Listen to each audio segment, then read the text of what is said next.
Abençoe, tá? Começa aí, Lucão. Deus abençoe vocês aí. Amém. Vamos então, vou fazer uma oração para a gente iniciar a nossa aula e depois nós já partimos para o conteúdo de hoje, tá bom?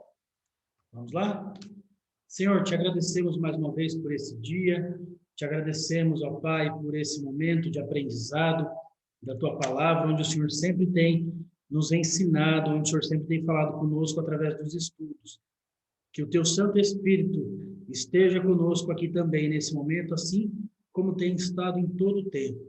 E que no nome de Jesus, o Senhor também venha nos capacitar e nos instruir em mais essa aula e mais esse momento de aprendizado junto. Em nome de Jesus, te agradecemos, te louvamos, ó Pai. Amém. Amém? Muito bem, deixa eu já compartilhar minha tela aqui. Obrigado pela presença de vocês, em primeiro lugar. Você que já está participando com a gente, você que vai assistir essa aula depois, que o Senhor possa abençoar a sua vida. Pois bem, aqui está, deixa só eu, isso, acho que agora eu acertei. Vocês já repararam que toda aula eu brigo com esses negócios aqui, né? Mas, enfim, hoje é a última aula, vocês não vão mais me ver brigando com esse abençoado desse Zoom aqui. Queridos, hoje é a nossa última aula a respeito dos profetas menores, onde vamos falar a respeito de prioridades, esperança e ética em tempos de recomeço. Por que tempos de recomeço? Porque esses profetas que nós vamos falar hoje, eles profetizaram, eles viveram, eles pregaram exatamente no período onde o povo de Israel saiu do Egito, saiu da Babilônia e voltaram para a terra deles, para Israel. E ali eles recomeçaram tudo, eles tiveram que recomeçar toda a vida deles, ok? Você vai ver falar a respeito de Ageu, Zacarias, Malaquias, ok? Então, na introdução, está escrito aí, vocês já estão acompanhando na tela. Para facilitar essa unidade, essa última unidade que nós vamos estudar hoje, vai ser dividida em 5 partes, 5 capítulos. Essa última lição ela tem mais conteúdo que as outras, mas eu vou tentar não me estender mais do que o normal, ok? Se vocês tiverem alguma dúvida, como sempre, pode dar um joinha aí, me dá um sinal, manda uma mensagenzinha que ele aparece aqui para mim, tá bom? Quais são as 5 partes que serão divididas? Primeiro, Ageu e a fala sobre sobre prioridades espirituais. Segundo, Zacarias e o esforço para trazer esperança. Terceiro, Malaquias e o resgate dos valores éticos. Quarto, contextualização da mensagem profética. E o quinto, a mensagem profética hoje. Ok? Então, vamos começar falando sobre Ageu.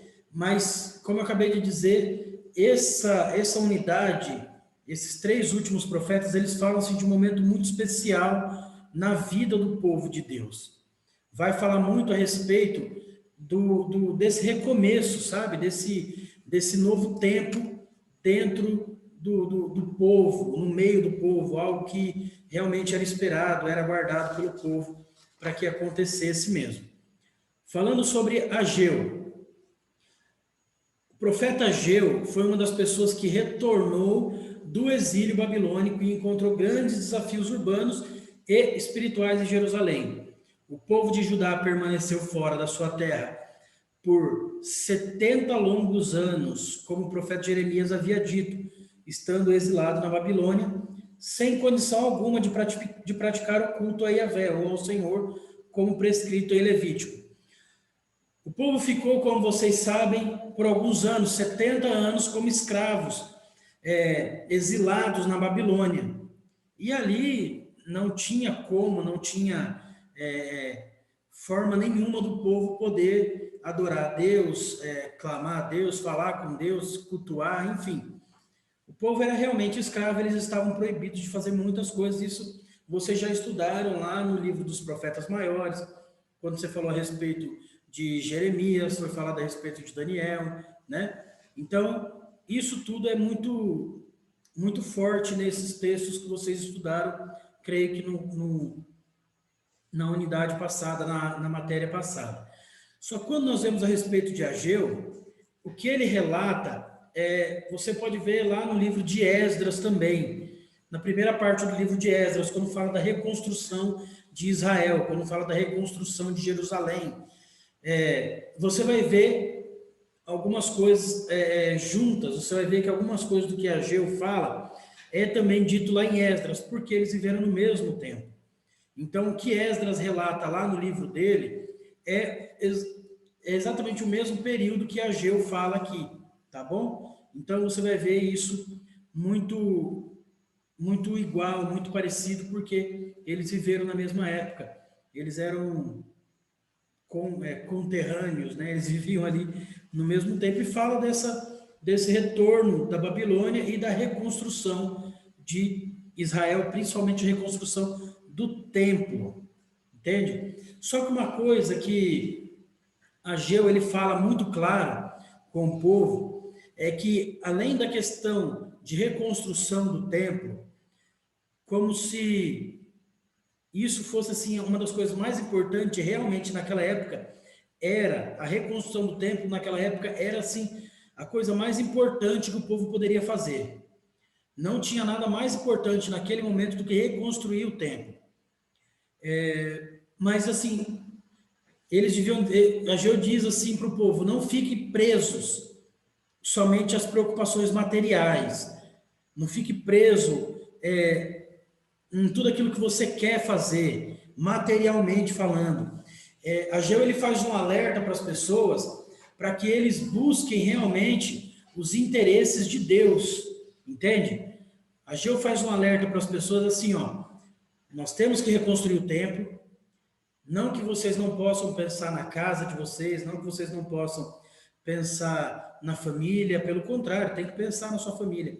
Mas, em primeiro lugar, pense nos interesses vindos de Deus, porque se nós pensarmos em Deus, Ele vai pensar em nós. Quando nós cuidamos das coisas de Deus, Ele cuida das nossas coisas. Então, é meio que um alerta que Ageu faz ao povo. Nós precisamos cuidar da reconstrução do templo, mas ao mesmo tempo nosso coração precisa estar voltado em fazer primeiro a vontade de Deus. E qual foi a vontade de Deus? A direção que Deus deu foi para reconstruir primeiro o templo, ok? A importância de se estabelecer prioridades. Só um parêntese aqui. Quando nós falamos a respeito dessa questão de reconstrução do templo, nós precisamos entender que naquela época o templo era um lugar sagrado, onde Deus disse que ali no templo era onde ele se manifestaria para o povo. Era ali no templo onde o povo iria para adorar a Deus. Era ali no templo que Deus iria falar com os profetas, com os sacerdotes.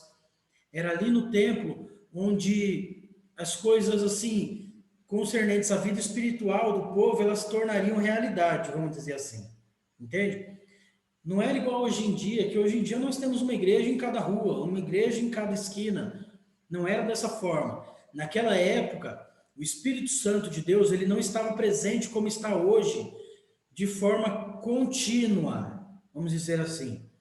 Porque qual foi o propósito do sacrifício de Jesus? Em primeiro lugar, nos salvar, nos perdoar dos nossos pecados, mas também com a morte, a ressurreição de Jesus e a ascensão dele aos céus, ele disse que enviaria o Consolador e este ficaria conosco todos os dias, até a consumação dos séculos. Então, hoje, nós temos o Espírito Santo dentro de nós, não era igual naquela época. Naquela época, Deus ele se manifestava em momentos específicos, entende? Em momentos específicos era quando Deus se manifestava, ok? E nessa parte do livro de Ageu, vai dizer que o alvo das profecias de Ageu, no primeiro momento, eram os chefes do povo. Era principalmente Josué e Zorobabel, que eles eram os líderes do povo, eles eram os principais do povo. Zorobabel era o rei, era quem deveria governar o povo de Israel naquele momento, ok? Como está escrito aí na sua tela, o grande desafio que os judeus encontraram ao chegar a Jerusalém foi a reconstrução da sua cidade e do templo. Precisavam investir esforços para refazer tudo que fora destruído pelos exércitos de Nabucodonosor, as casas, muros, palácios e também a casa de Deus, como nós acabamos de falar.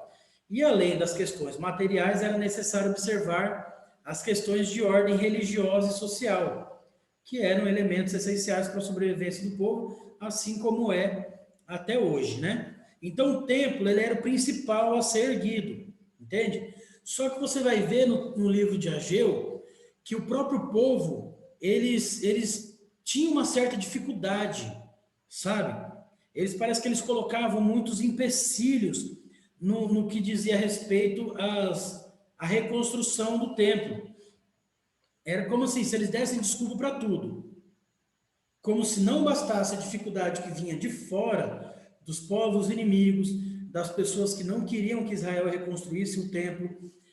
Como se não bastasse isso, ainda tinha a dificuldade do próprio povo. E nós não estamos falando, gente, presta atenção.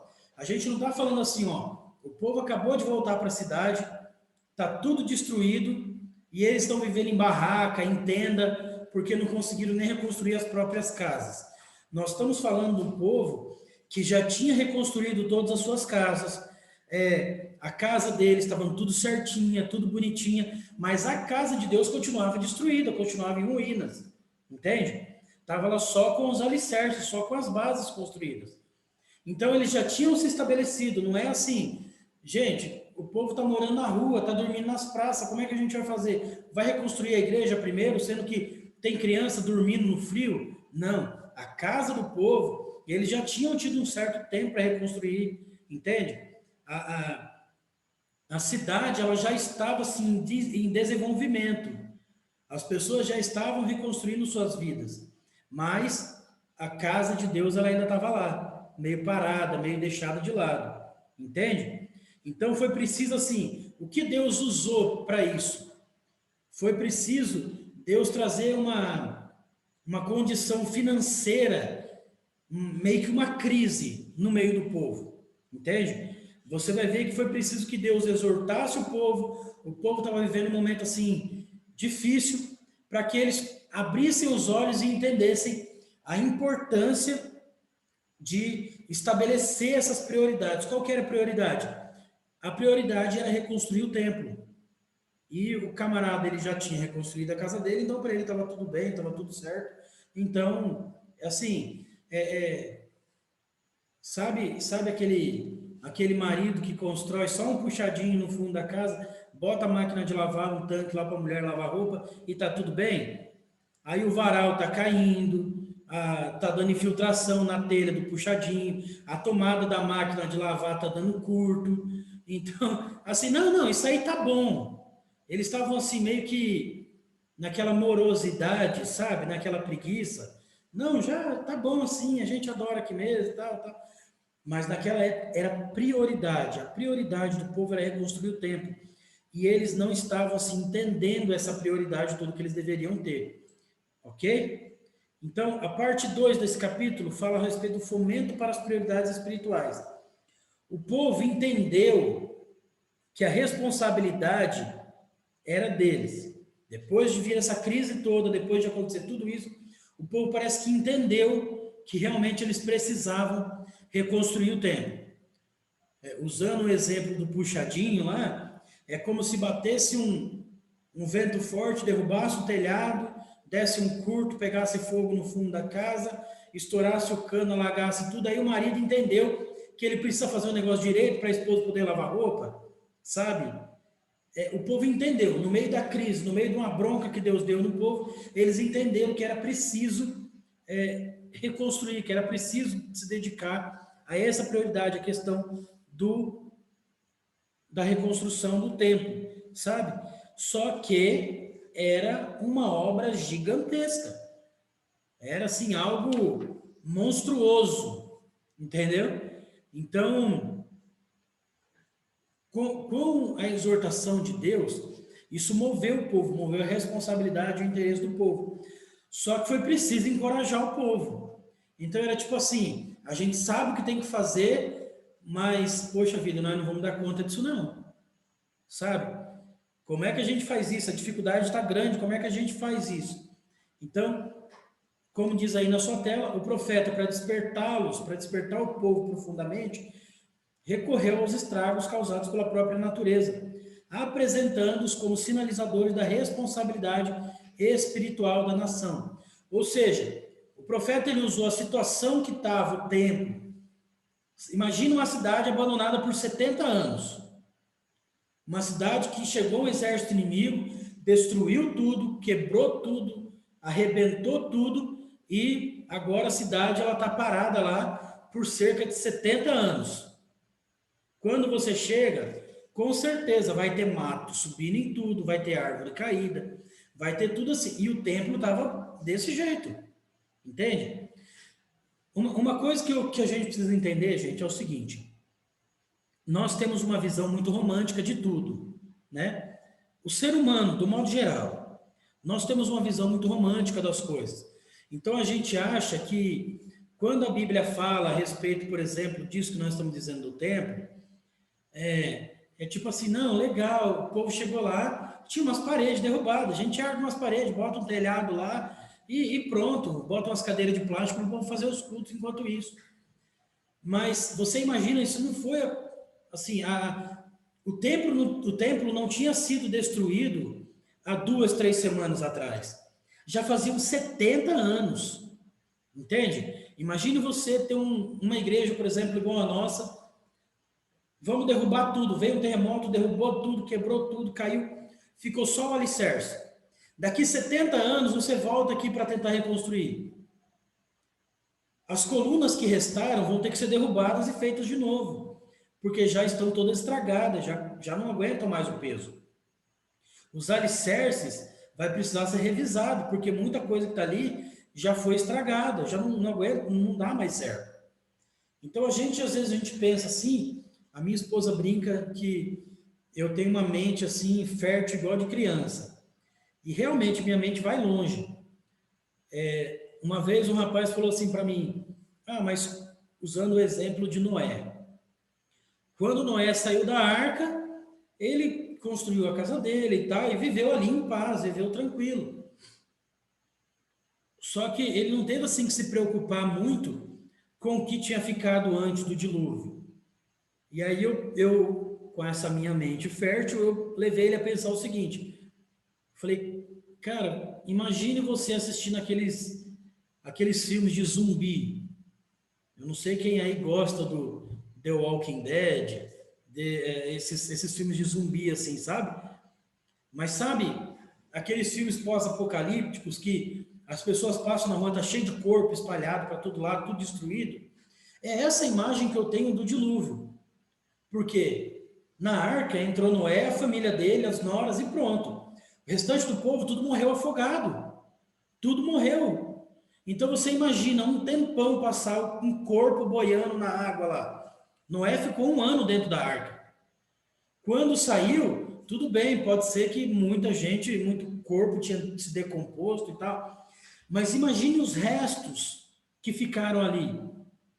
Seja de pessoas, seja de animais, seja de cidades. Aquilo era um cenário pós-apocalíptico. E nós precisamos entender a situação que muitas coisas que a Bíblia fala, nós levamos por esse lado romântico. E naquela época, o povo, eles tinham essa imagem romântica do templo.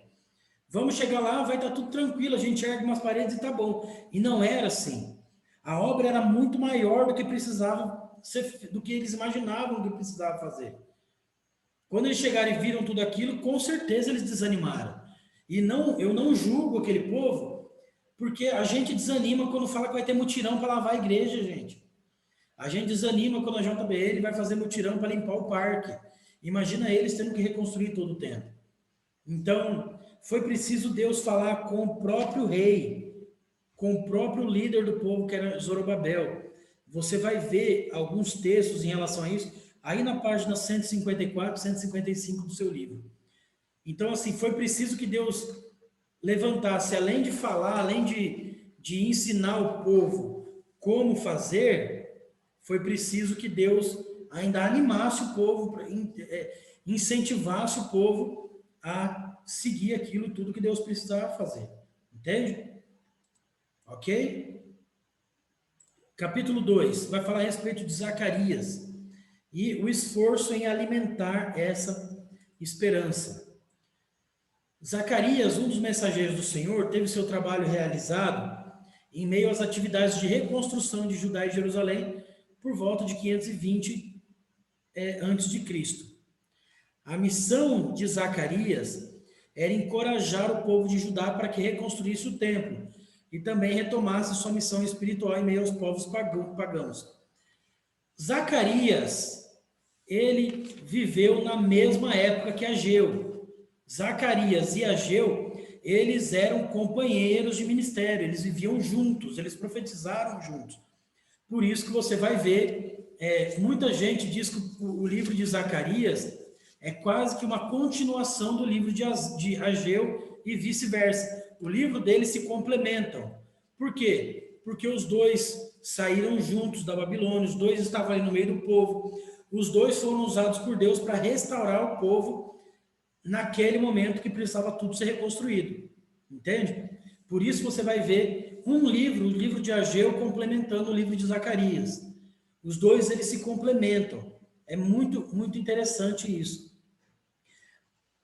Ageu, como nós falamos agora, ele animou o povo, ele disse para o povo a respeito das necessidades de reconstruir, falou com o rei Zorobabel. E Zacarias, ele alertou o povo sobre essa importância de viver exclusivamente para Deus, da gente colocar Deus sempre em primeiro lugar na nossa vida, da gente colocar Deus sempre em primeiro lugar. Não, eu sempre digo assim, que nós não podemos reduzir Deus ao primeiro lugar da nossa vida. Guarda isso na sua mente. Nós não podemos reduzir Deus ao primeiro lugar da nossa vida. Quando nós colocamos Deus em primeiro lugar, nós padronizamos Deus como no mesmo nível de qualquer outra coisa. Se eu coloco Deus em primeiro lugar, eu digo que o meu trabalho pode chegar a determinado momento que ele vai também ter o primeiro lugar. Que é possível que a minha relação com a minha esposa ou qualquer pessoa, ela pode ser que alcance o primeiro lugar e Deus assim vai perder o primeiro lugar. Então é por isso que eu digo que Deus, nós não podemos reduzir Deus ao primeiro lugar da nossa vida. Deus, ele sempre está acima de tudo, e é isso que Zacarias mostra para o povo, é isso que Zacarias fala com o povo, entende? Zacarias, ele prega sobre o cotidiano do povo, sobre o que está acontecendo ali naquele dia, mas ele prega, ele fala muito também a respeito do futuro, do que vai acontecer, mas sempre colocando Deus acima de qualquer coisa e fazendo com que o povo ele se apegue a essa questão, a esperança de que hoje nós temos vivido algumas coisas, hoje tem acontecido algumas coisas, mas é como se Zacarias falasse para o povo, gente, lá na frente, lá no futuro, as coisas são diferentes, as coisas vão ser melhores, vamos crer, vamos esperar em Deus, vamos confiar que Ele sempre vai ter o melhor para a nossa vida, ok? Então, na primeira parte desse livro de Zacarias, vai falar a respeito das visões proféticas de Zacarias, entende? A primeira parte do livro de Zacarias constitui-se uma lista de 8 visões que foram apresentadas pelo profeta bem no começo do seu trabalho profético, ou seja, bem no início dos relatos, bem no início das profecias. Zacarias, ele alertou o povo a dar ouvidos às profecias, porque a bênção de Deus, aquilo que o povo esperava de Deus, elas estavam diretamente ligadas a esse ouvir e obedecer ao que Deus direcionava o povo. Ou seja, o povo estava andando e caminhando de acordo com o que eles estavam pensando. Então, tipo assim, olha, a gente acha que é melhor isso, a gente acha que é melhor aquilo. Só que Zacarias, ele veio para dizer assim, olha, gente, não é assim que a gente tem que andar. Não é esse o caminho que Deus quer que a gente siga. O que Deus quer que a gente siga é o que Ele está dizendo. Não é o que a gente acha, não é o que a gente pensa. Entende? Até aí na página 163, se você tiver com o seu livro aí em mãos, eu gostaria que você abrisse o livro aí na página 163 e vai ter um quadro aí referente a essas visões que Zacarias teve, que é de extrema importância para o povo naquela época. E se você quer entender a respeito da profecia de Zacarias, é muito importante você poder, pelo menos, conhecer um pouco a respeito dessas profecias. Agora, nós vamos falar bem rapidinho a respeito disso, porque senão tomaria muito tempo, claro, mas eu aconselho que você estude um pouco a respeito disso. Aí no livro tem algumas coisas bem, bem interessantes falando a respeito dessas profecias. Então, se você tem o seu livro, abre aí na página 163.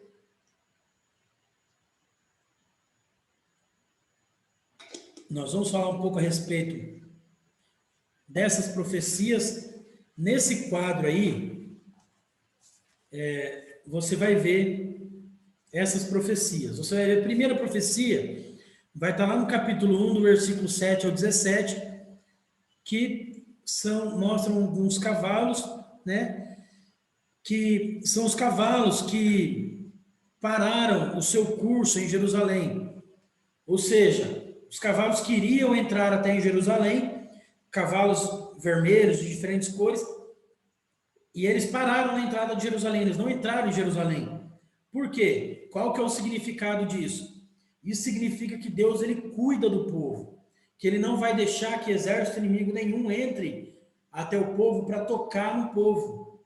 Entende? Essa é a primeira visão que Zacarias teve. A segunda visão está lá ainda no capítulo 1, no versículo 18 até o 21, que mostra os 4 ferreiros que desfizeram 4 chifres, certo?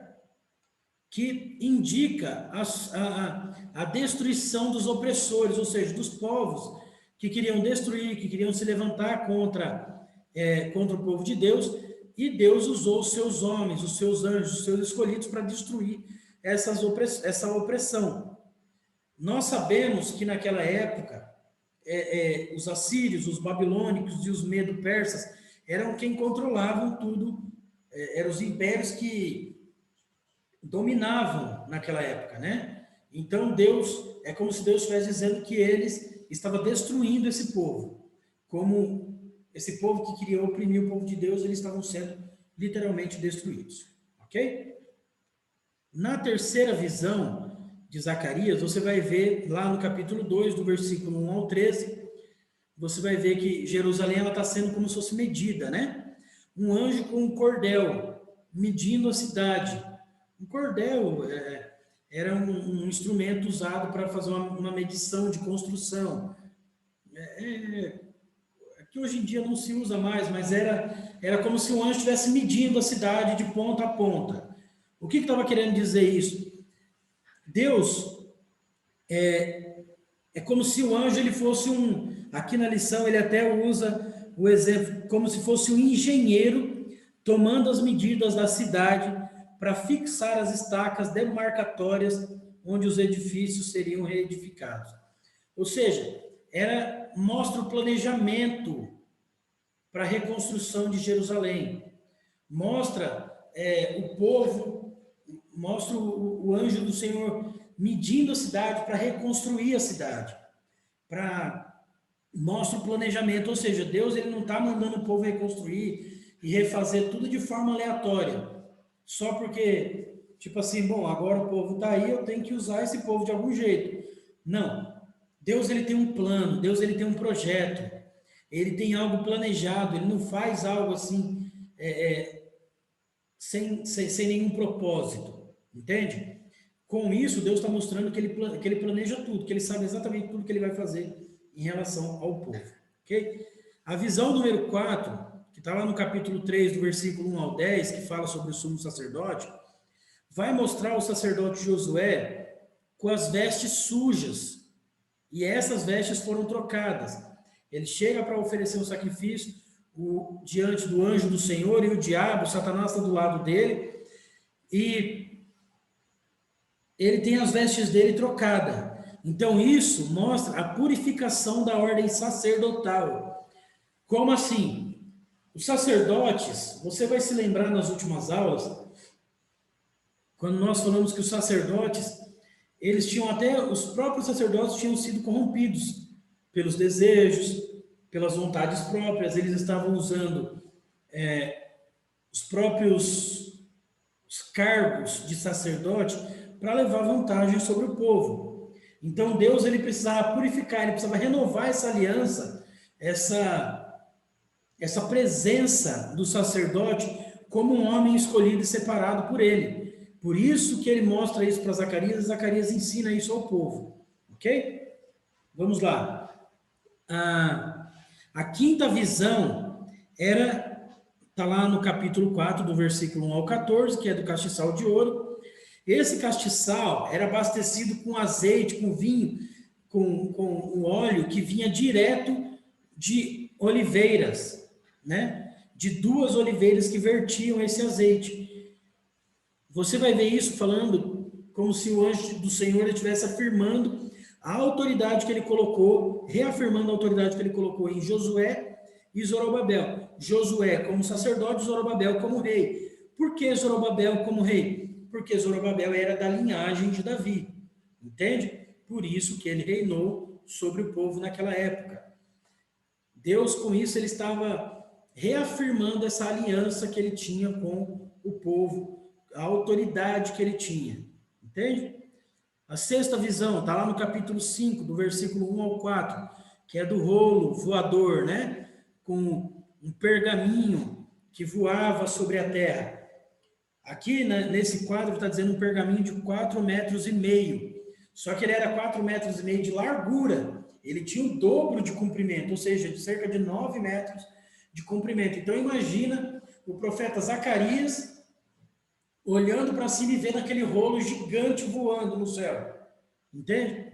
Para que era isso? Era para que o poder da lei, era para mostrar o poder da lei para punir os infratores, ou seja, todos aqueles que tinham trazido e tratado com rigor o povo de Israel, que tinha usado tinha infringido a lei de alguma forma contra o povo, o nome de cada uma dessas pessoas está descrito nesse rolo.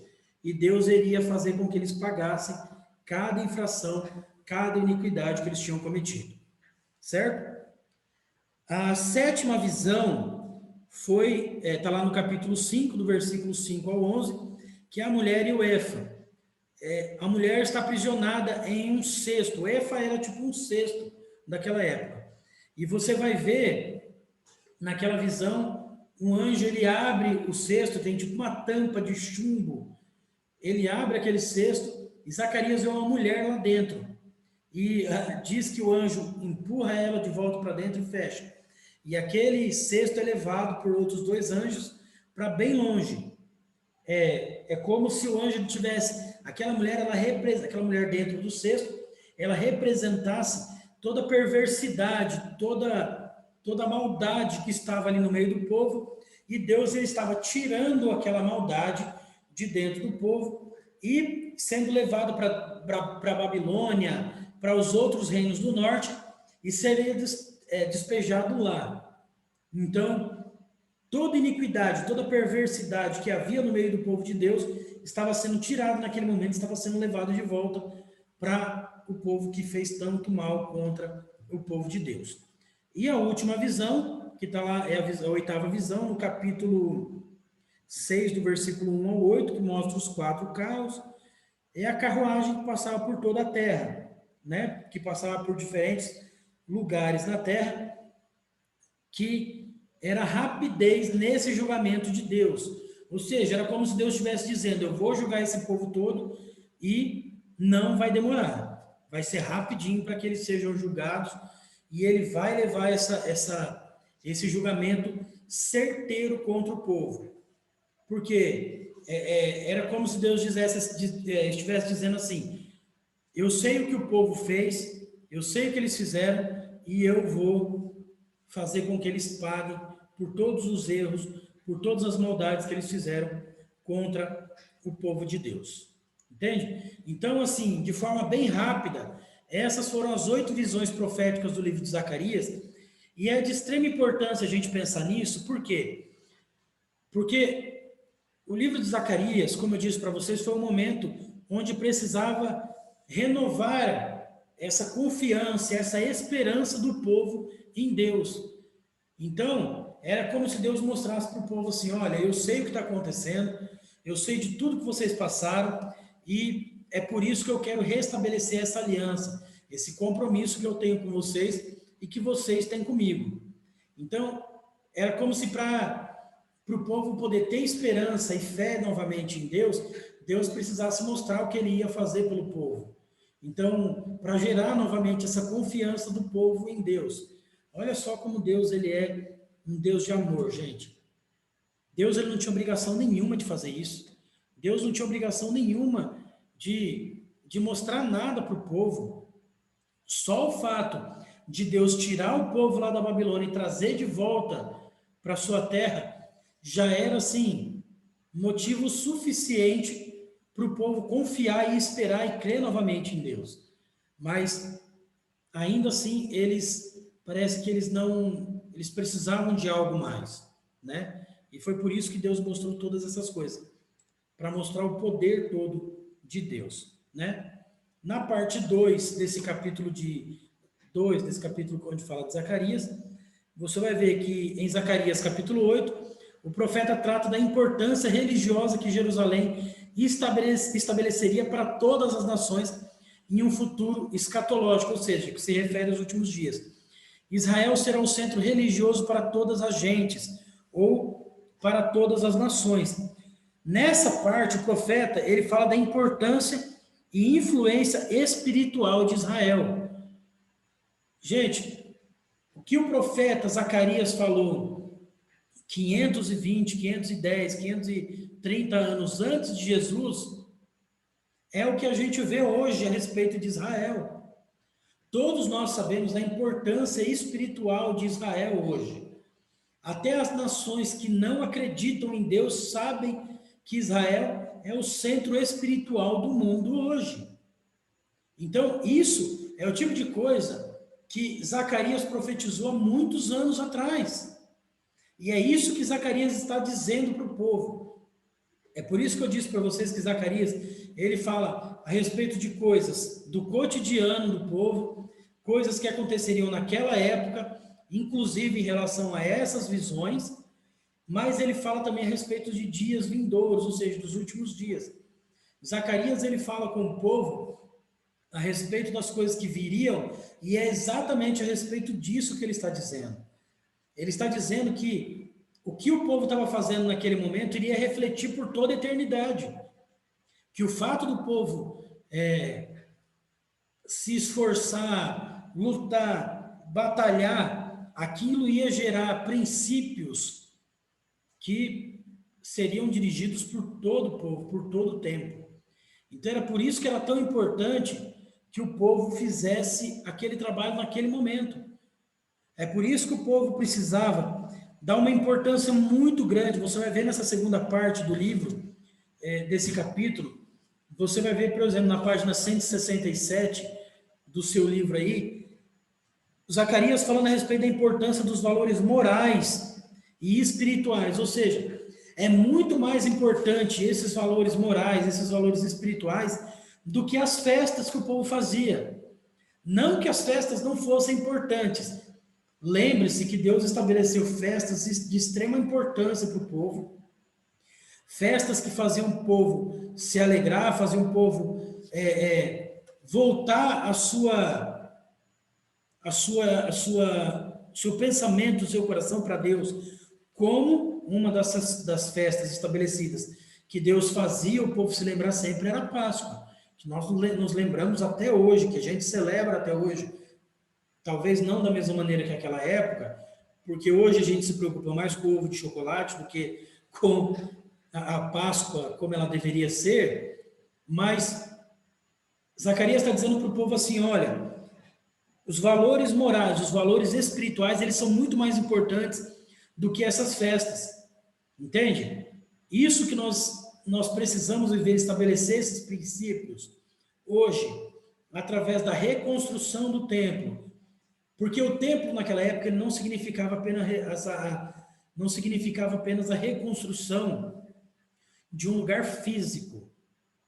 Ele significava a reconstrução de uma aliança que Deus tinha com o povo. Vocês se lembram que eu falei agora há pouco?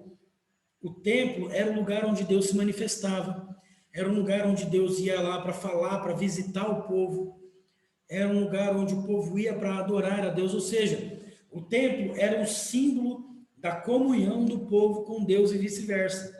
Por isso era tão importante ter essa reconstrução do templo. E Zacarias está falando exatamente a respeito disso. Esses valores morais, esses princípios, esses valores espirituais, é o que faria o povo reconstruir o templo, e era muito mais do que isso. Era o que faria o povo viver a vida toda com o coração voltado para Deus. Entende? Com isso tudo, Deus ele estava afirmando que Israel, ele se levantaria, Israel, o povo de Deus, teria um poder, teria uma força que nada nem ninguém poderia destruir. E você vê que depois disso realmente não houve destruição de Israel, houve os intentos, né? Houve nações no decorrer de toda a história tentando se levantar contra Israel. Eu acho que o exemplo mais recente disso é o exemplo dos nazistas, da Alemanha nazista, que tentou destruir o povo judeu de toda forma, e até que foi preciso restabelecer Israel como uma nação política.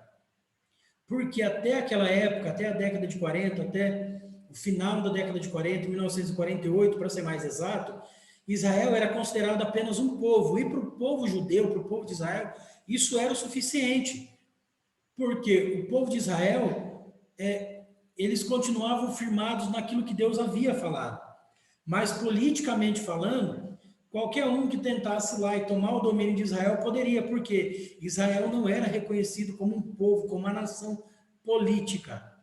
Foi por isso que houve aquela famosa sessão da ONU de 1948, que foi ali que foi estabelecido Israel como uma força política, como uma força realmente, como uma nação realmente politicamente reconhecida. E ali, eu faço agora mais um parênteses, se você nunca estudou a respeito disso, estude. Você vai ver que naquele momento, quem estava presidindo a ONU, aquela sessão era o brasileiro, Oswaldo Aranha. Foi ele que deu o voto de Minerva e fez com que Israel fosse reconhecida como uma nação politicamente. É por isso que o próprio Oswaldo Aranha e muitos pastores, profetas e homens e pessoas acreditam até hoje que o Brasil é uma nação tão abençoada. É por isso que a nossa nação tem assim uma relação tão boa com o povo de Israel até hoje, porque naquela época Oswaldo Aranha poderia ter votado contra o estabelecimento de uma nação. A votação estava empatada, Oswaldo Aranha presidente, ele teria que desempatar aquilo. E ele deu o voto a favor de Israel. E isso entra um judeu disse depois disso, depois dessa votação de Oswaldo Aranha, ele disse para o brasileiro o seguinte: nós judeus, nós cremos numa palavra de Deus para Abraão, dizendo que abençoarei os que te abençoarem. Ou seja, Oswaldo Aranha naquele momento ele foi um instrumento de bênção para a vida do povo de Israel. É por isso que ele crê que os brasileiros hoje são tão abençoados pelo fato de Oswaldo Aranha, de Deus ter usado um brasileiro para abençoar também o povo de Israel. Entende? Muitos acreditam que lá no livro de Isaías, capítulo 60 ou 66, se eu não me engano, Isaías ele tem uma visão que ele diz assim, ó: quem são estes que vêm voando de volta para a sua terra, assim como as pombas de volta para o seu pombal, para os seus ninhos? Algumas pessoas, alguns estudiosos acreditam que aquela visão de Isaías é a visão do povo de Israel voltando para a sua nação. Alguns vão mais além, e eu não eu não quero gerar uma discussão aqui, até mesmo porque não tem nada a ver com o que a gente está dizendo, mas só a título de curiosidade, diz que Isaías via muitos como se fossem aves voando, mas ele não sabia explicar, e o que ele estava tendo, na verdade, era a visão dos aviões voltando para Israel e trazendo os povos judeus de volta para a sua terra. Como eu disse, isso, não quero entrar em discussão a respeito disso agora, eu só vou deixar isso uma pulga na orelha de vocês, porque eu não preciso ficar com essa dúvida sozinho, eu vou compartilhar isso com vocês. Vocês querendo ou não, agora, na hora que vocês forem dormir, vocês vão lembrar disso. Então, como eu não sou obrigado a ficar pensando em minha cabeça voando sozinha, eu quero que vocês lutem agora para ficar pensando, será que realmente Isaías teve a visão dos aviões ou não? Fiquem com essa dúvida agora, e eu sei que em nome de Jesus vocês não vão dormir enquanto vocês não pensarem nisso, tá bom? Brincadeiras à parte, mas seria muito interessante vocês puderem entender e ler um pouco a respeito disso também, tá bom? Vamos passar para o capítulo 3, vamos falar um pouco a respeito do profeta Malaquias. Não fica bravo comigo não, gente. Eu gosto de fazer vocês pensarem a respeito disso, tá? Capítulo 3 do livro, vamos falar sobre Malaquias e o resgate dos valores éticos do povo.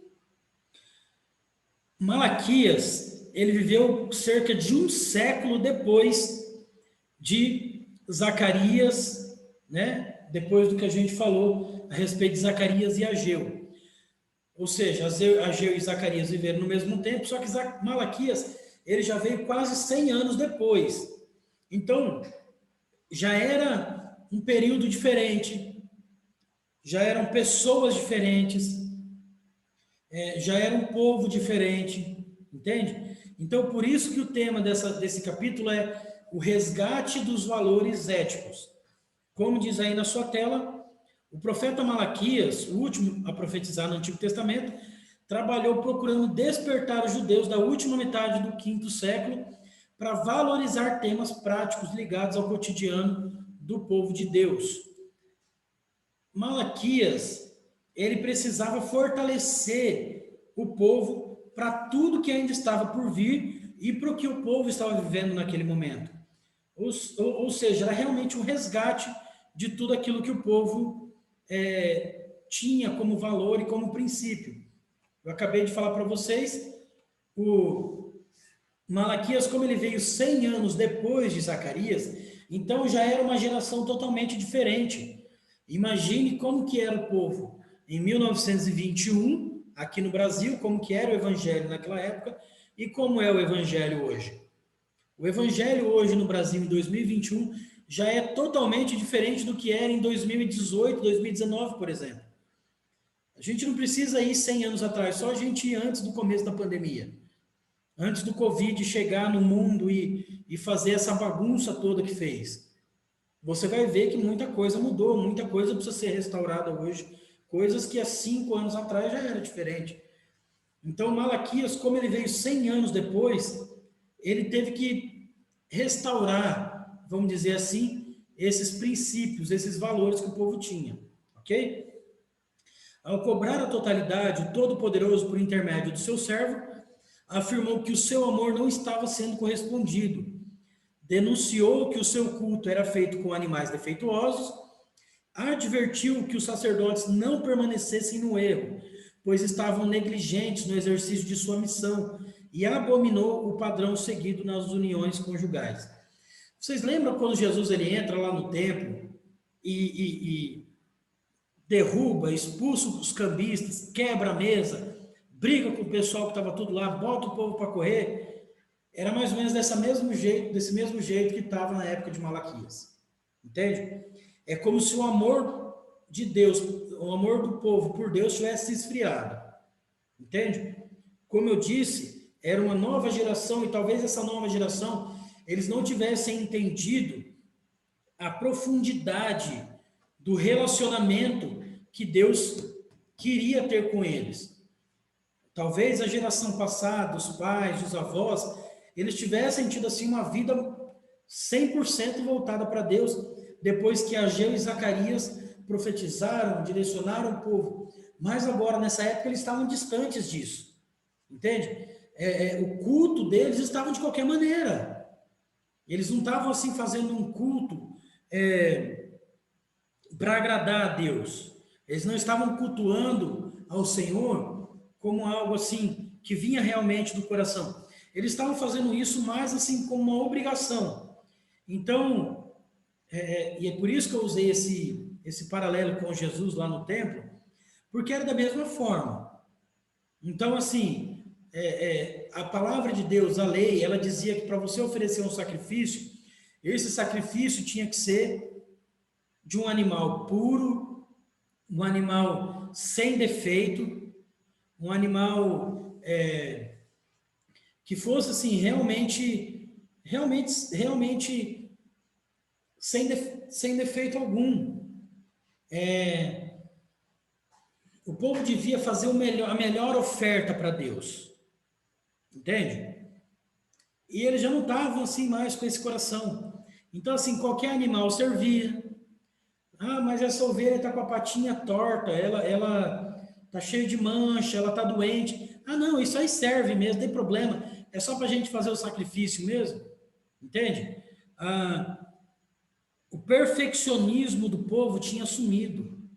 Os pães que faziam lá, os pães na mesa da preposição, tinha que ser pão novo, tinha que ser assado de determinada forma, tinha que ser colocado de determinado modo, não podia ser qualquer um. E os pães que estavam ali já eram pão estragado, pão embolorado, pão ruim, entende? Os materiais que eram colocados ali, as ovelhas que eram oferecidas, você deveria pagar um preço pela ovelha. Você deveria pagar um preço pelos animais que iam ser oferecidos, pelas pombas, pelos pardais, pelas ovelhas. Não, eles pegavam qualquer um, até animais roubados tinha ali no meio onde eles estavam fazendo as ofertas. Entende? Você vai ver Malaquias falar a respeito até das relações dos líderes, das pessoas. Gente, veja bem, Malaquias não fala a respeito das relações do povo que não conhecia a Deus. Malaquias vai falar da relação dos próprios sacerdotes, que estavam largando suas mulheres e se juntando, tendo divórcio, separação, casava com a mulher, não tá bom essa, eu vou casar com outra, eu não, tudo bem, eu vou... Tipo assim, em outras palavras, Malaquias estava dizendo para o povo que eles tinham perdido a reverência, que eles tinham perdido o amor a Deus. Então, eles estavam vivendo da maneira que eles queriam. E eu, novamente, uso essa expressão para vocês. Qualquer semelhança com os nossos dias é mera coincidência. Quantas vezes eu conheço um pastor que ele já divorciou e casou 3 vezes.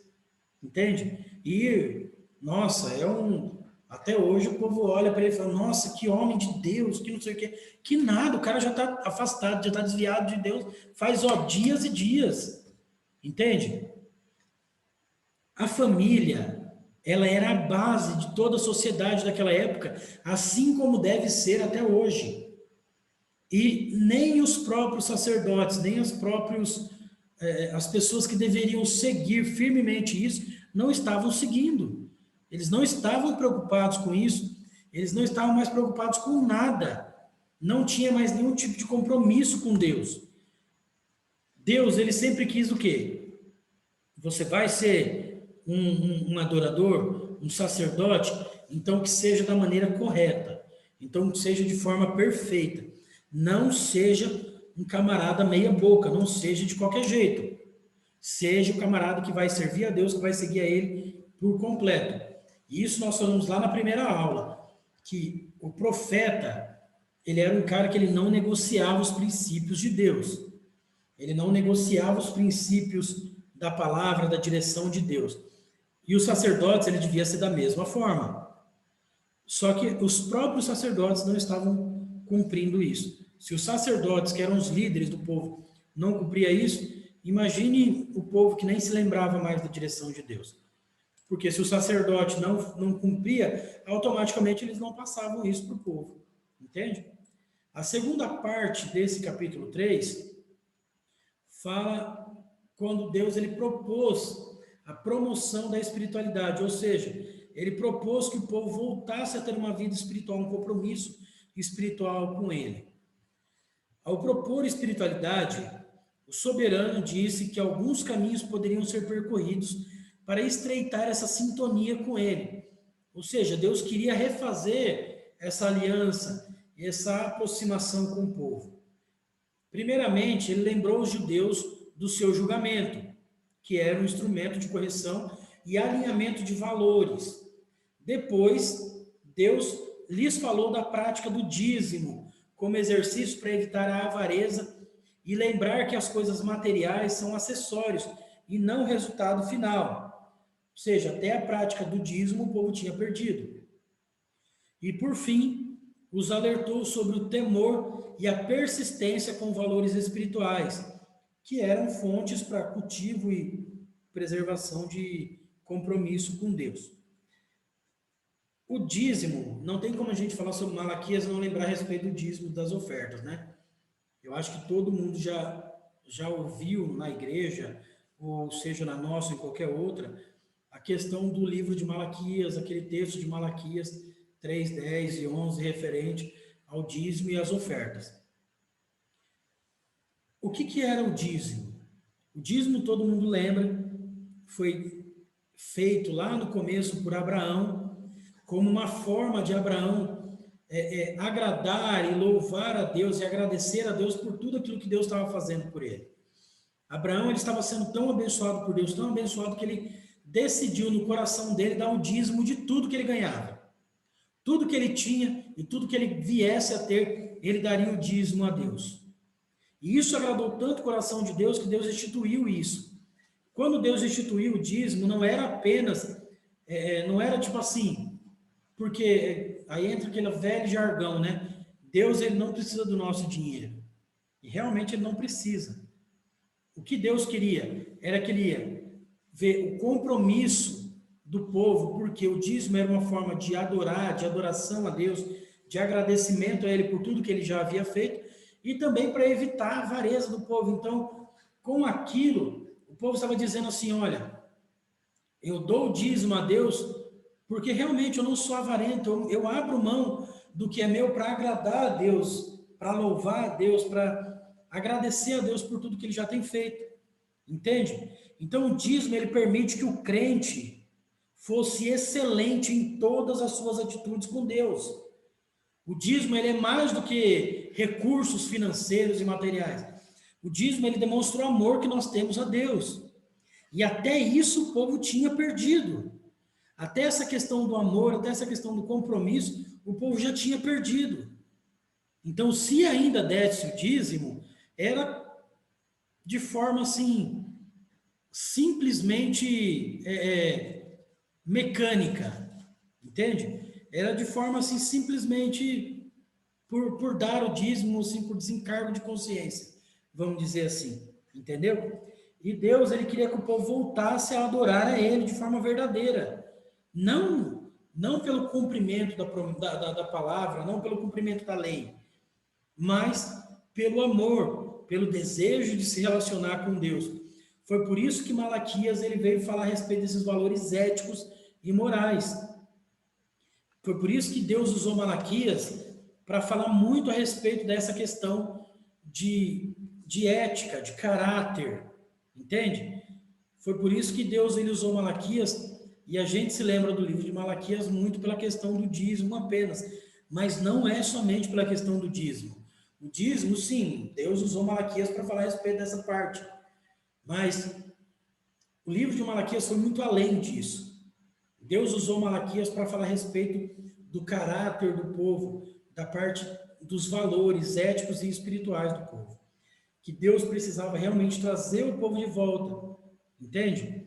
E infelizmente, isso não surtiu efeito.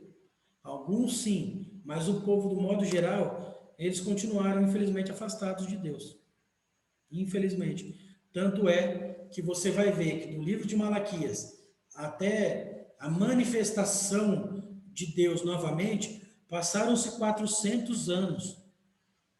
De Malaquias até a vinda do Messias, até Deus falar com alguém novamente, foram mais de 400 anos.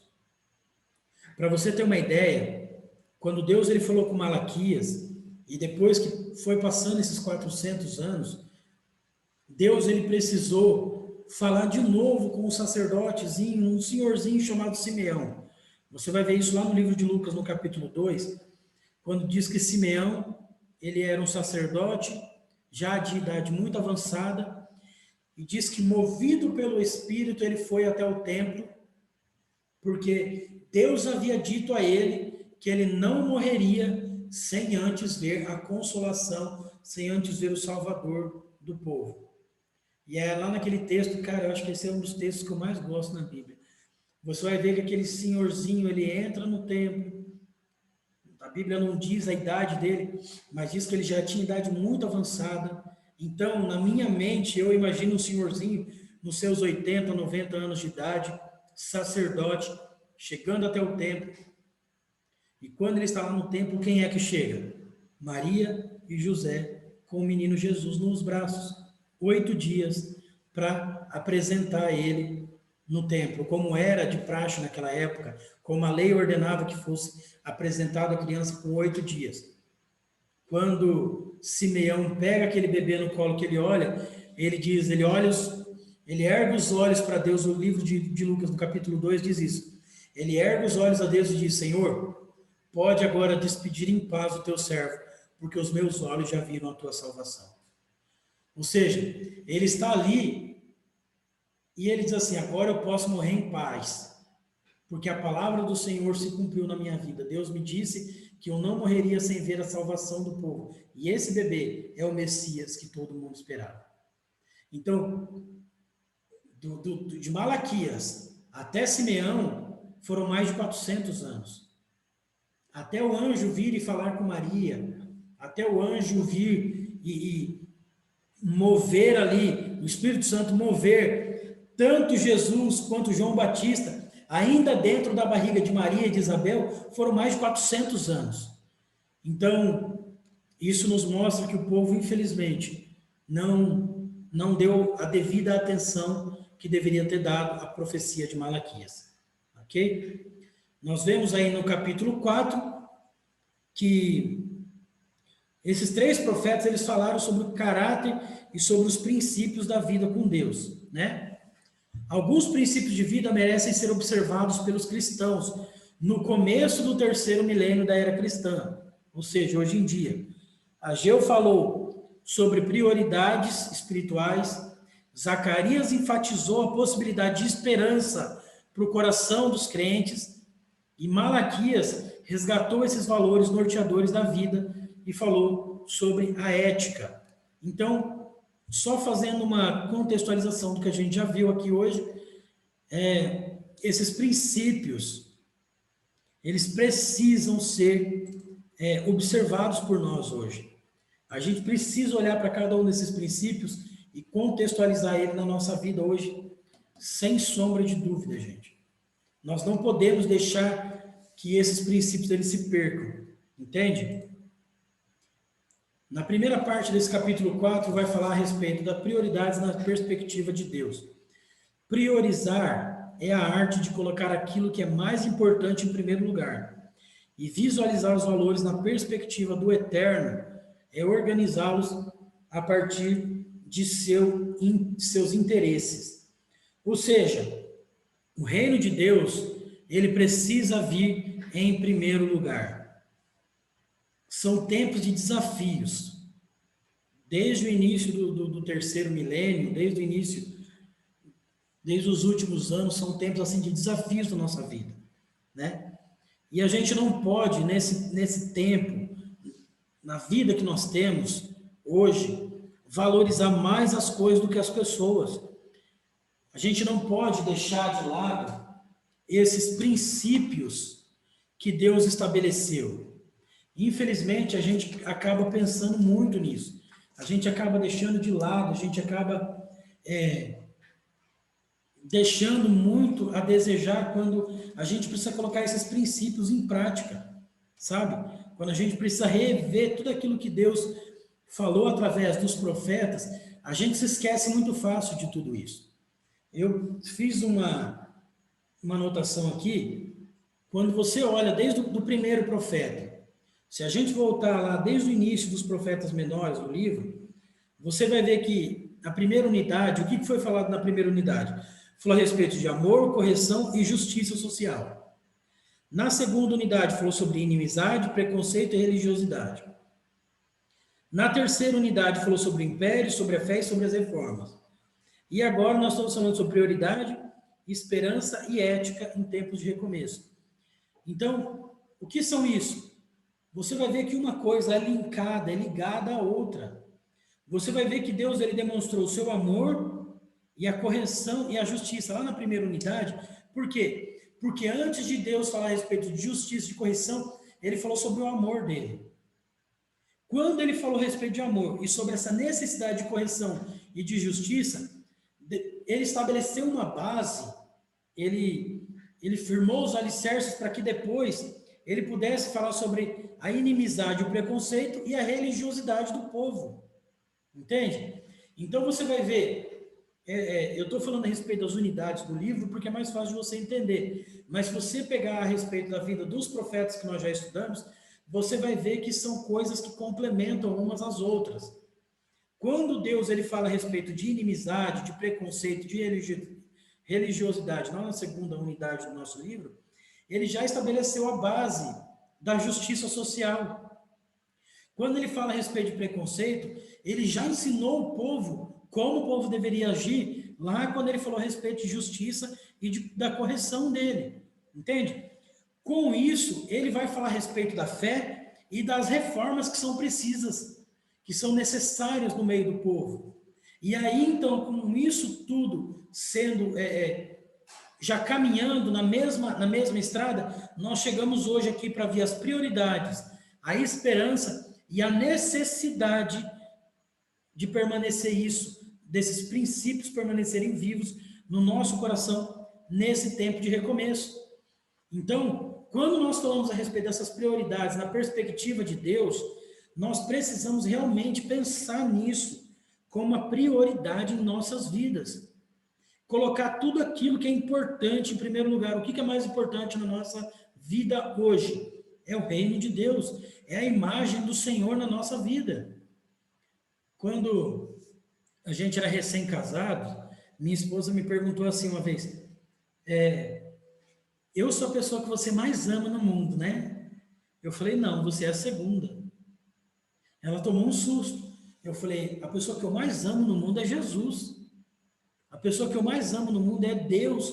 E se você não tivesse caminhando nos princípios dele, assim como eu tenho tentado caminhar, você pode ter certeza que a gente não teria se casado. Eu nem teria pensado em me relacionar com você. Então você está dizendo que a igreja ela é mais importante que a nossa família? Não, não estou dizendo isso. A gente associa a imagem de Deus com a igreja. E não é. Igreja, pessoal, não é a Igreja Batista Boas Novas, a instituição. Igreja somos eu e você. Eu vou falar sobre um pouquinho mais sobre isso na frente. Mas a igreja somos eu e você. O corpo de Cristo é a igreja. Deus, como eu já disse, ele está acima de tudo isso. Então, Deus ele precisa ser sempre a prioridade em nossa vida. Ele precisa ser a prioridade a ponto de nós usarmos os princípios dele para direcionar toda a nossa vida. Entende? Deus ele precisa ser assim, tudo em nós, a ponto de todas as outras coisas serem estabelecidas e serem direcionadas por esse princípio divino. Vocês entenderam? A prioridade na nossa vida, ela sempre precisa vir nessa perspectiva divina. A gente precisa ter tudo que for prioridade na nossa vida. Ela precisa ser da perspectiva de Deus. Se eu achar que a minha família ela é prioridade na minha vida, então eu preciso olhar para a minha família com a perspectiva de Deus. Olhar para a minha família como Deus olha. Se eu acho que o meu trabalho ele é prioridade na minha vida, então tem que olhar para o meu trabalho como Deus olha. Entende isso? Por isso que é tão importante essa mensagem profética no que diz respeito à presença de Deus. Entende? É por isso que é tão importante isso. Nessa parte 2 do capítulo 4, vai falar sobre esperança, força para a persistência. Ou seja, vai nos mostrar um pouco a respeito dessa questão da esperança. Eu estou tomando muita água hoje porque eu estou com a minha garganta arranhando um pouco. Mas vamos lá.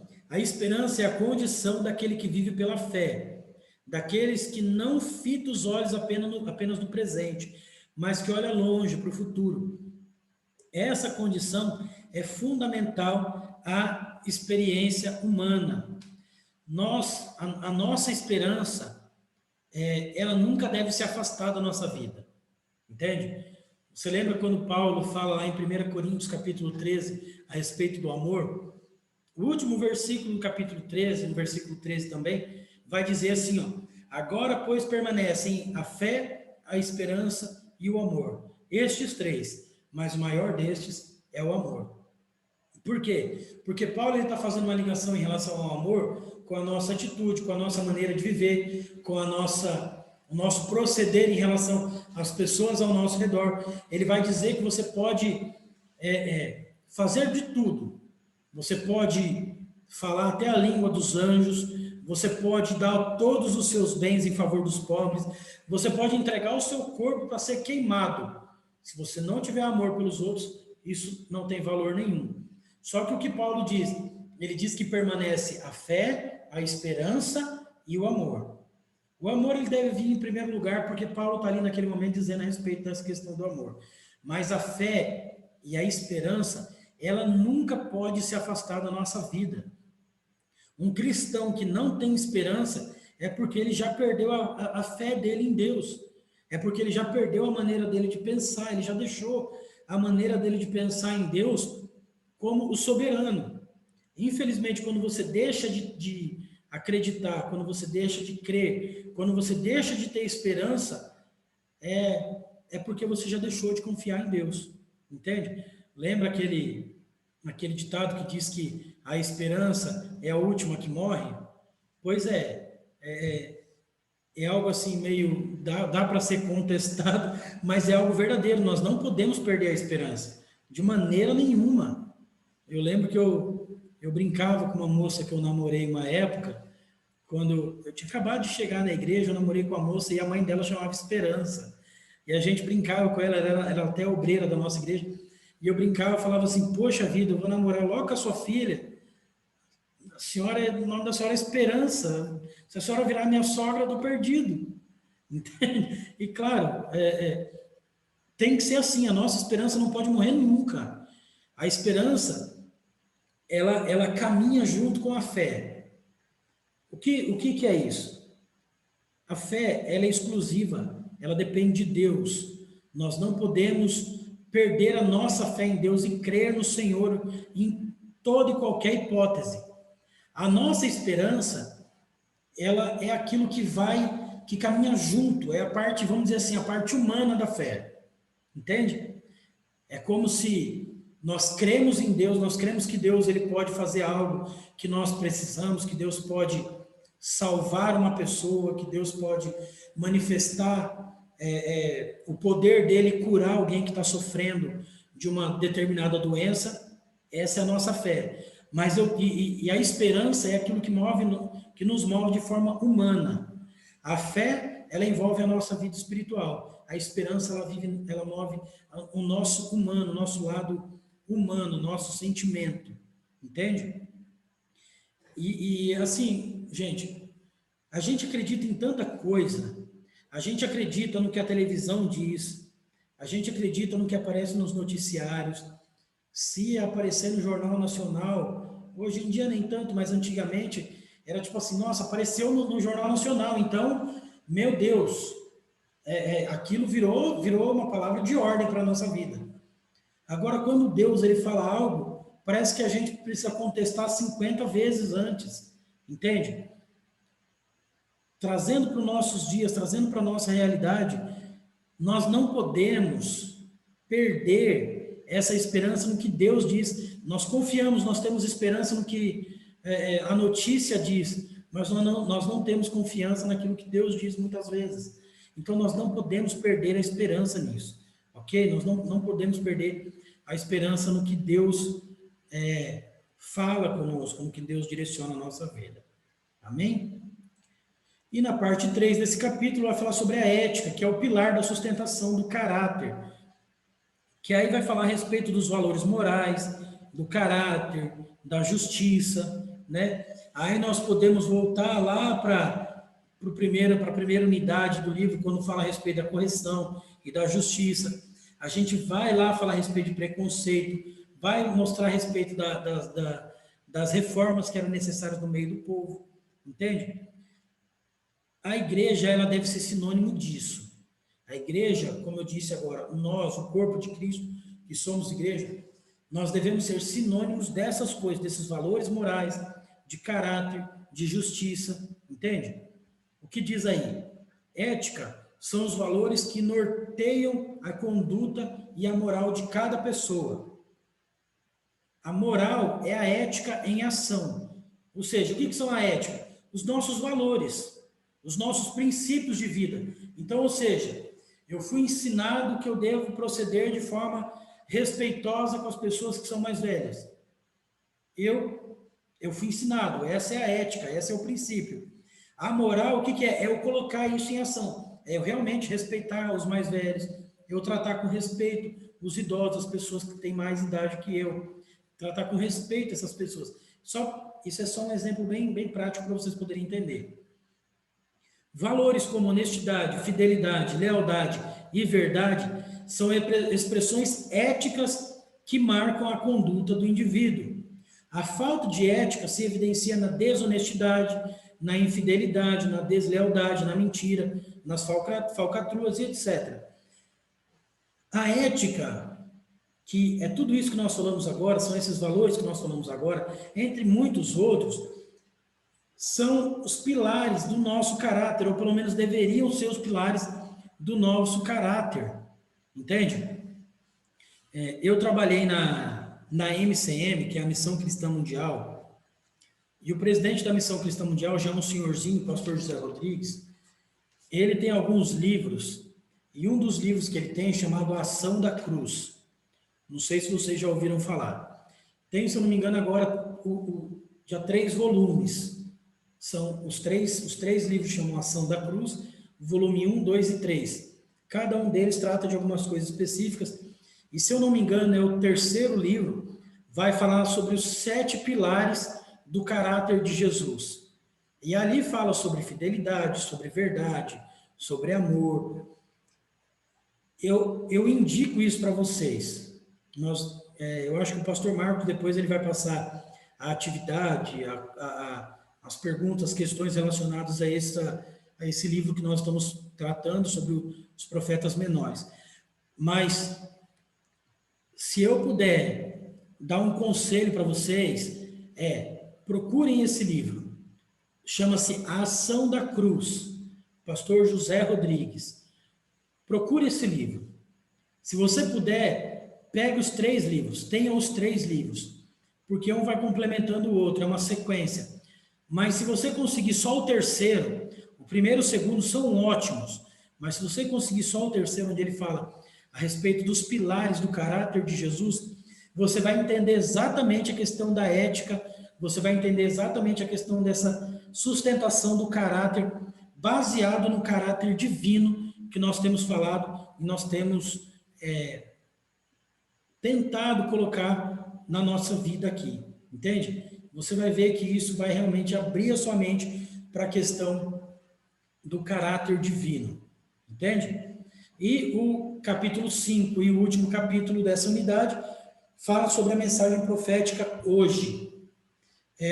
Este capítulo conclusivo tem por finalidade, a partir de um paralelo entre a realidade bíblico-profética, ou seja, daquela época dos profetas, e a prática profética na atualidade, propor uma avaliação que permita entender a importância e o significado do fenômeno hoje, da profecia hoje, e que revele as contradições e enganos nesse universo de conhecimento. Ou seja, a gente faz um paralelo entre essa realidade profética daquela época e a profecia hoje, entende?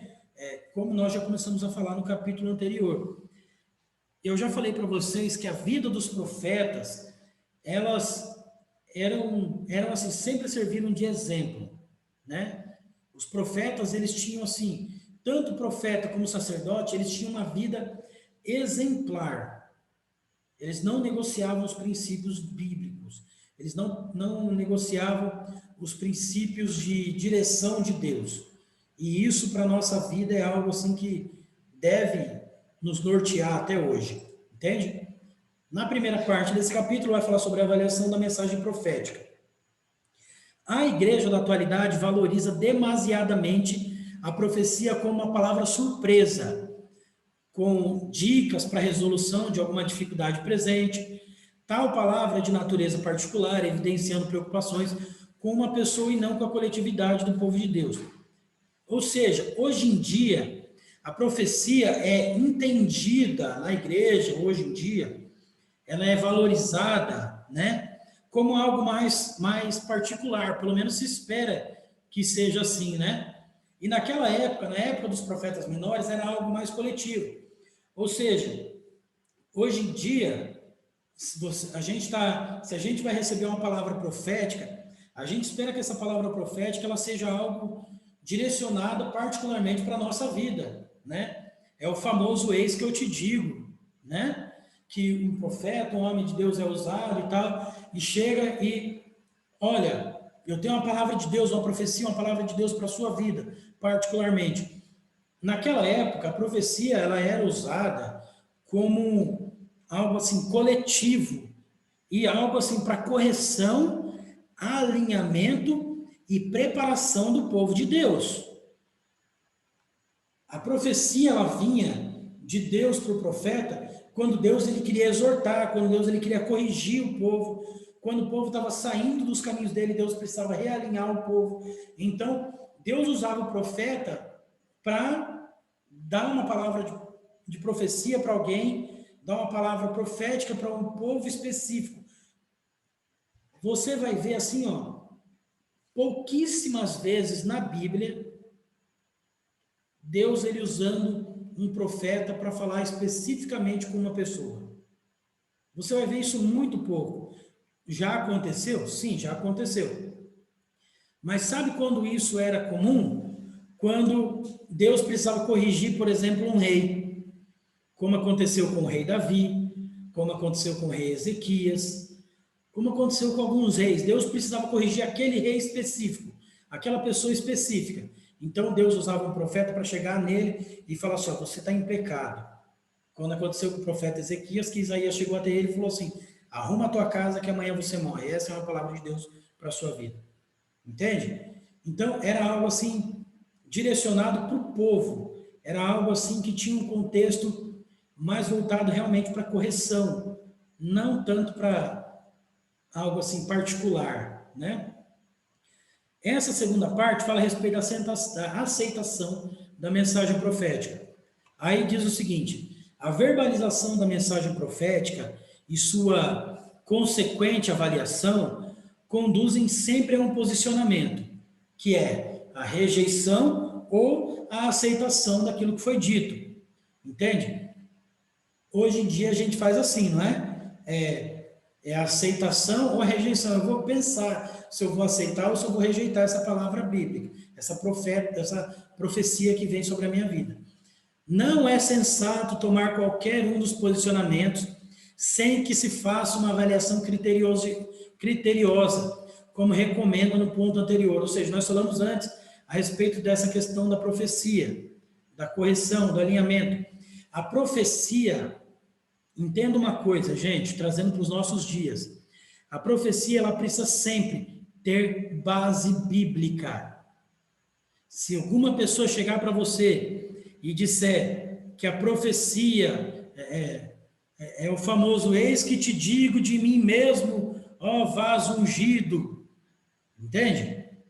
Se não tiver base bíblica, se não tiver base fundamental na palavra, não adianta, não veio de Deus. O apóstolo Paulo ele diz, pode vir um anjo do céu profetizando e falando e fazendo chover milagres. Se não tiver base nesse evangelho, não aceite. essa é a única vez que você pode pensar em rejeitar ou aceitar uma profecia.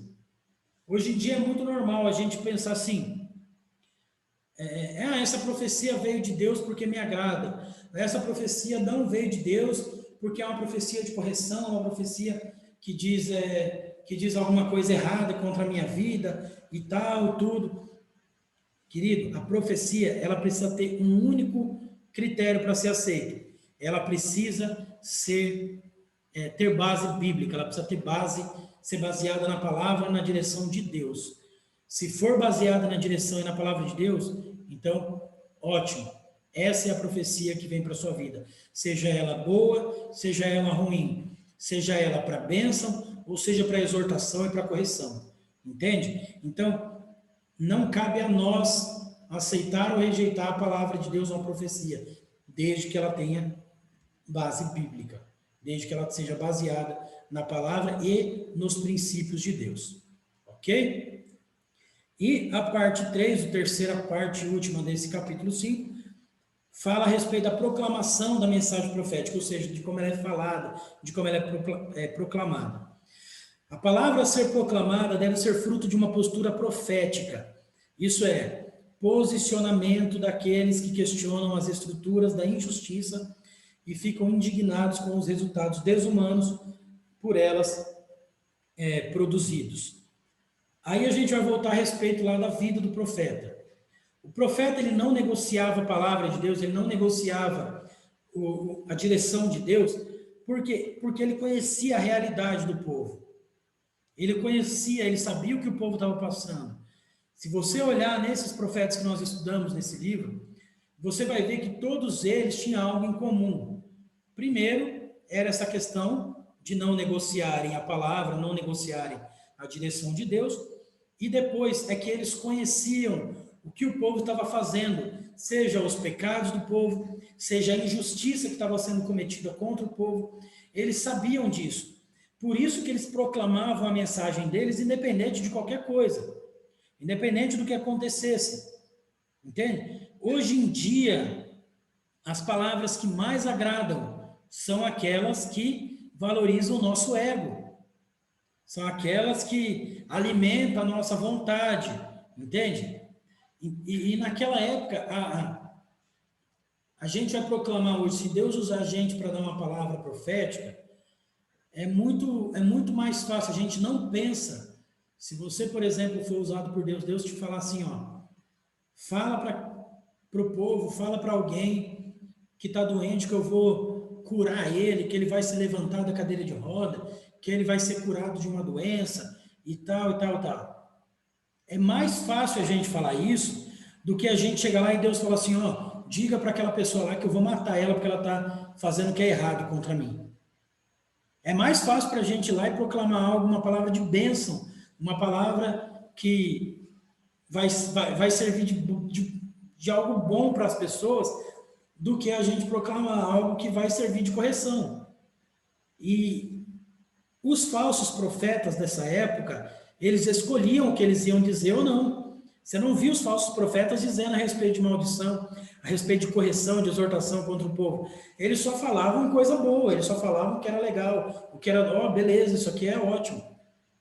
Mas, quando nós somos usados por Deus para proclamar uma mensagem profética, aquela palavra, aquilo que nós vamos falar, deve ser apenas o que Deus quer que a gente fale. Deve ser baseado, independente do que está acontecendo. O nosso posicionamento, muitas vezes, vai ser esse que está dizendo aqui, ó, de questionar as estruturas da injustiça. O profeta, ele se indignava com isso, com a injustiça, com a maldade. É por isso que Deus usava ele. É por isso que Deus falava com ele. E é por isso que nós somos usados por Deus naquilo que mais irrita a gente, naquilo que a gente mais fica inquieto, é o que Deus mais usa a gente. Aquilo que nos move, que nos irrita, aquilo que nos causa, não é irritação, mas aquilo que deixa a gente inquieto, geralmente é o que Deus quer usar a gente para mudar. Você está vendo uma injustiça, você está vendo algo errado, então talvez Deus está querendo te usar para que você seja um instrumento para mudar essa situação. Você está vendo uma injustiça lá no seu trabalho? Ore, busque uma direção de Deus. Quem sabe Deus não está te mostrando aquilo para que você seja um instrumento para mudar aquela situação, aquela realidade. Entende? E por fim, a conclusão desse livro, os profetas falaram a verdade, pregaram a justiça, proclamaram a esperança e honraram o Todo-Poderoso, Deus. Eles não negociavam isso, gente. Os profetas falavam somente a verdade. Eles pregavam somente a justiça, o que era correto, o que era justo. Eles proclamaram a esperança, fizeram o povo crer, fizeram o povo confiar em Deus. E eles honraram o nome do Senhor. Eles não tinham o desejo de honrar o seu próprio nome. Eles queriam honrar, eles queriam fazer com que o nome de Deus fosse exaltado e glorificado. E tornaram-se modelos para a nova geração de pregadores da palavra, em uma nova realidade. Ou seja, o que nós estamos fazendo aqui hoje é ter cada um desses profetas como modelo para a nossa vida hoje. O que Deus usou esses homens para falarem e o estilo de vida deles serve muito para a nossa vida como um exemplo, como um modelo realmente. Se você quer ter uma vida de santidade, eu te aconselho a estudar mais profundamente a vida de cada um desses profetas. Você vai ver que esses homens eram realmente exemplos a serem seguidos. Entende? Aqueles homens...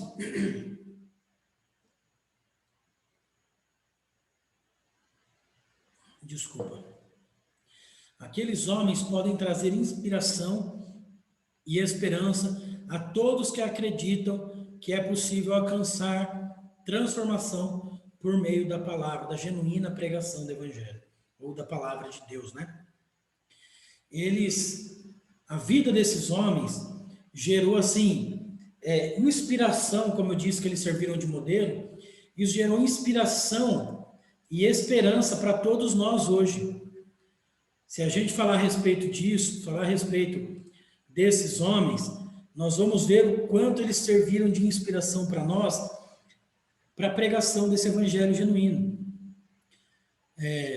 Se você pegar a vida dos pastores da nossa igreja como exemplo, e eu posso me incluir nisso, assim como de alguns evangelistas que têm estado mais à frente de alguns ministérios, nós temos aqui na nossa turma o Jonathan, o Max, pessoas assim que são usadas por Deus hoje para ensinar, para falar a respeito do evangelho, assim como qualquer um de vocês que mesmo não tendo o título formal de pastor, de evangelista, de obreiro, de líder especificamente, mas que falam a respeito da palavra de Deus, eu tenho certeza que a vida desses homens, dos profetas que nós estudamos, assim como a vida dos apóstolos, assim como a vida de grandes homens de Deus, no decorrer de toda a história, elas serviram de inspiração para nós hoje.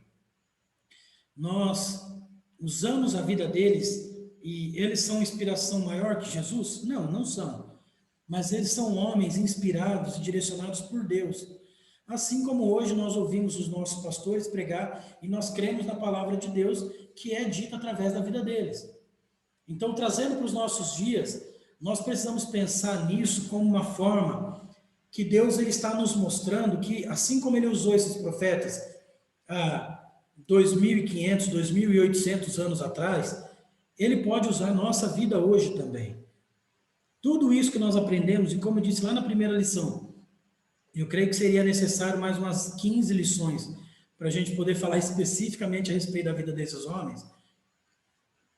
Nós precisamos entender que Deus, como usou eles, pode nos usar hoje também.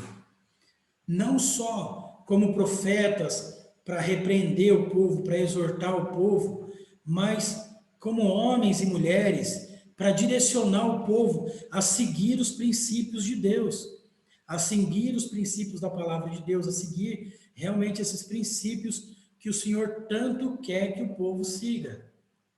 Assim como naquela época o povo estava afastado de Deus e Deus fez com que o povo se achegasse novamente em alguns momentos, quem sabe Deus não quer usar, por exemplo, a Keila, que está aí na sala, a Elisângela, para ser um canal que Deus vai usar para trazer aqueles que estão distantes do Senhor.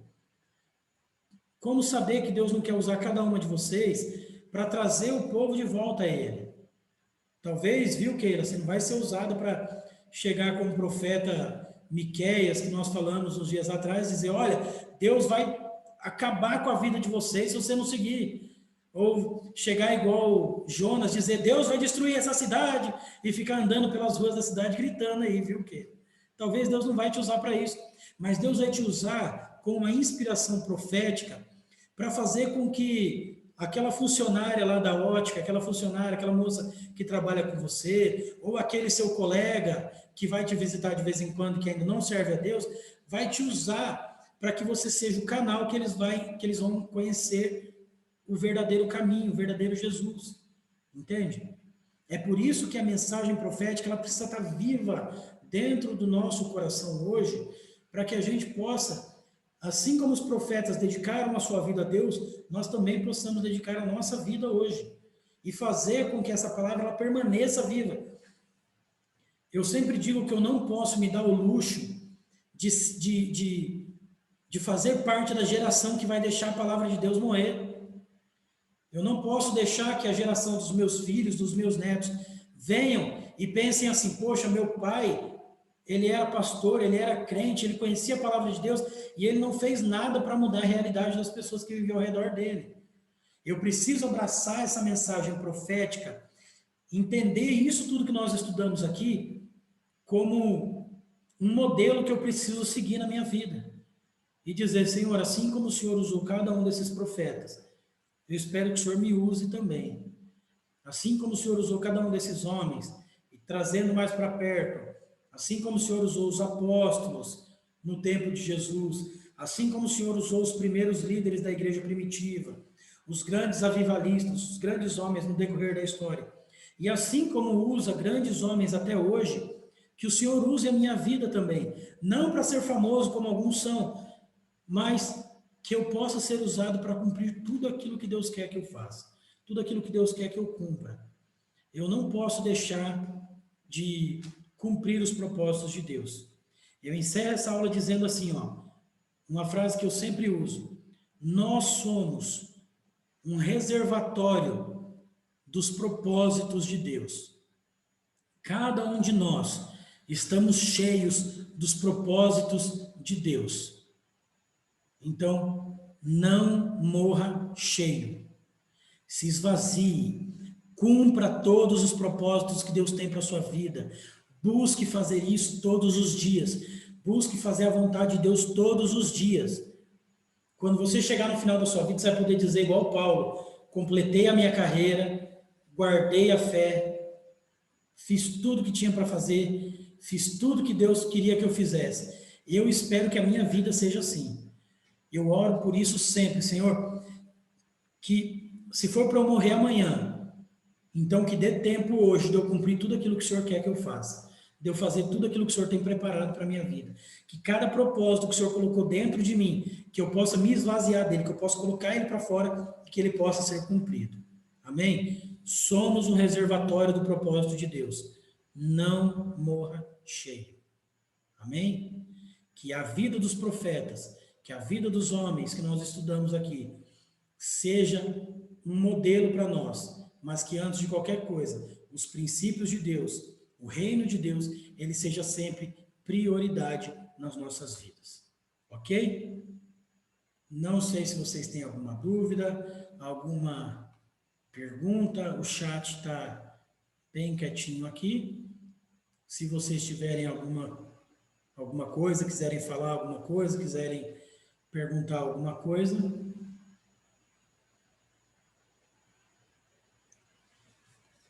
Eu já tomei 1 litro de água. Minha garganta tá bem ruim esses dias. Não tem nada? Ok. Eu não sei se vocês entenderam tudo, por isso que vocês não querem falar nem perguntar, ou se vocês não entenderam nada, por isso vocês não querem falar nem perguntar. Mas eu reafirmo o que eu já disse nas outras aulas, Se vocês tiverem alguma dúvida, alguma pergunta, alguma indagação, ou se quiserem acrescentar alguma coisa, me procure depois. Eu creio que todos aí têm meu contato. Se não tiverem, tem o contato do pastor Marcos. Pode falar comigo, pode me enviar o que for preciso, tá bom? Estou aqui para servir vocês, à disposição de vocês. Sou servo de vocês, tá bom? Quero encerrar essa aula, então, fazendo uma oração, agradecendo a Deus pela vida de vocês, por esse tempo que nós tivemos juntos, trabalhando e estudando um pouco a respeito desses profetas, a respeito desse livro tão interessante. Eu confesso que eu aprendi bastante, espero que vocês também. Então, desde já eu agradeço a cada um de vocês que estiveram junto conosco aí, tá? Vamos orar então para encerrar, que eu já passei muito do horário. Vamos lá. Senhor, mais uma vez eu te agradeço, meu Pai, eu te louvo, eu te exalto por esse momento onde nós compartilhamos, onde nós finalizamos esse módulo da escola teológica. E, meu Deus, eu posso dizer com alegria no coração o quanto o Senhor tem nos ensinado nesses dias. Eu creio que os outros professores, outros módulos também serviram para ensinar muito, tanto os alunos quanto os professores, e eu creio que o Senhor continuará nos ensinando muito ainda. Então, no nome de Jesus, eu te agradeço, Pai. Te agradeço de todo o meu coração e te agradeço também pela vida de cada um que participou durante essas aulas, seja ao vivo, enquanto nós estávamos aqui, seja os alunos, as pessoas que vão assistir essa aula depois, que o Senhor continue nos ensinando, Pai.